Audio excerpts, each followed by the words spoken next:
সহস্র কণ্ঠে গীতা পাঠ অনুষ্ঠিত হলো পূর্ব বর্ধমানে। এবার সহস্র কণ্ঠে গীতা পাঠ অনুষ্ঠান হয়ে গেল পূর্ব বর্ধমানের মেমারিতে। মূলত অস্তিত্ব রক্ষা করতে হলে হিন্দুদের ঐক্যবদ্ধ হতেই হবে। নিজেদের অস্তিত্ব রক্ষা করতে হলে ধন মান প্রাণ সুরক্ষিত করতে হলে হিন্দুদের যে ঐক্যবদ্ধ হতেই হবে, একথা অনেকের মতো ভালোভাবেই বুঝেছিলেন যুগাচার্য স্বামী প্রণবানন্দজি মহারাজ। তবে শুধু বুঝেছিলেন বলে হয়তো ঠিকমতো বলা হয় না, বরং বলতে হয় একটু বেশিভাবেই বুঝেছিলেন।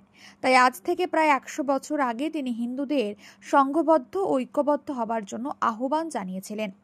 তাই মহারাজের কথাকে পাথেয় করে আজ হিন্দুদের ঐক্যবদ্ধ করতে সহস্র কণ্ঠে গীতা পাঠের আয়োজন করা হয়। আজ শ্রীমৎ ভাগবত গীতা পাঠের অনুষ্ঠান ছিল। আগামী যে 7ই ডিসেম্বর ব্রিগেডের ময়দানে 5 লক্ষ কণ্ঠে গীতা পাঠের যে আয়োজন, তারই একটি প্রস্তুতি মেমারি শ্রীমৎ ভাগবত গীতা পাঠ কমিটি।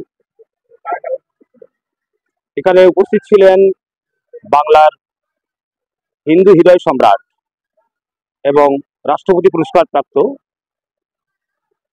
পদ্মশ্রী পুরস্কার প্রাপ্ত মাননীয় প্রদীপ্তানন্দ মহারাজ, অর্থাৎ যাকে আমরা কার্তিক মহারাজ নামে চিনি।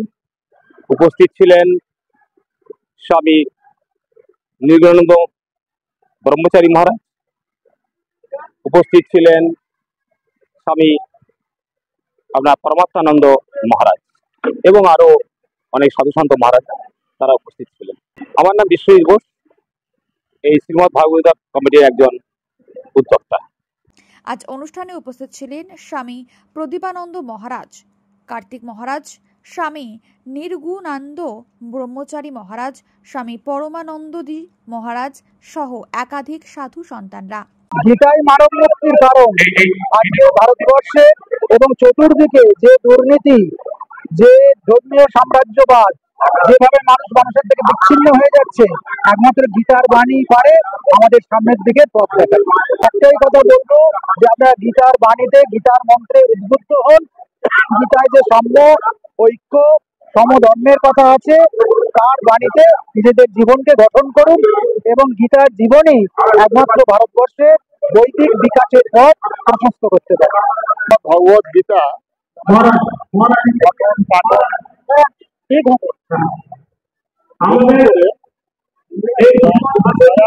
সারা পশ্চিমবঙ্গে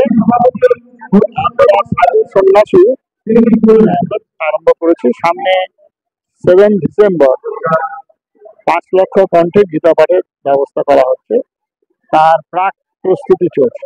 গীতা আমাদের মানব জীবনের সমস্ত প্রশ্নে যেমন উত্তর আছে, গীতাই একমাত্র মানুষকে তার মনুষ্যত্ব অর্জন করার পথ দেখাতে পারে। গীতা পাঠ থেকে আজকে আমরা যারা সনাতন ধর্মের মানুষ, গীতা আমাদের ঘরে ঘরে আছে, কিন্তু গীতা খুলে আমরা পাঠ করিনি। গীতার মধ্যে যা নিহিত আছে অর্থ, তা আমরা সমাজে রূপায়ণ করিনি। আমরা এটা চেষ্টা করছি আমাদের রাজনৈতিক দলমত, জাতি, ধর্ম, বর্ণ নির্বিশেষে সমগ্র মানব জাতিকে আমরা যে মানুষ। এই অনুষ্ঠান থেকে আগামী 7ই ডিসেম্বর ব্রিগেড ময়দানে 5 লক্ষ কণ্ঠে গীতা পাঠের আয়োজন করা হয়েছে। সেই অনুষ্ঠানে সকলকে উপস্থিত হওয়ার জন্য অনুরোধ করা হয়। আগের এই গীতা পাঠের অনুষ্ঠানে প্রচুর সনাতনীরা উপস্থিত হয়েছিলেন। Bureau report, Memari update.